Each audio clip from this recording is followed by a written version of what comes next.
See if I can do this any justice by trying to draw one of these by hand. So this is going to be our chart here, and I'm going to draw the price in afterwards, just because sharks are a little bit difficult to draw in by hand. So how about we do let's do a red shark first over here on the left, and here we go.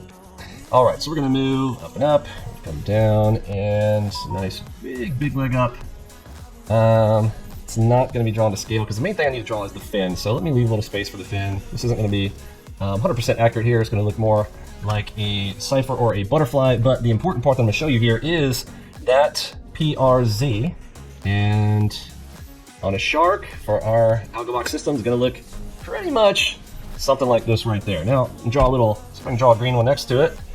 If we can do this, let's try not to totally butcher this here. Actually, go the other way with this. So we come up and down. How about it's gonna come this way. That.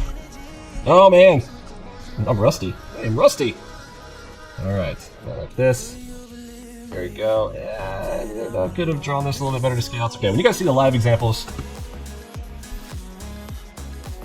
it'll be a lot better. All right, there's my poor example of trying to draw out some sharks here. All right, so first thing we're looking for. Oh man, I just messed that up. Okay, I'm all kinds of jacked up tonight.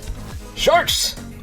All right, sharks in the water. Now, what is the most important thing about our sharks? It is in AlgoBox. I need to draw this in the right color here for this.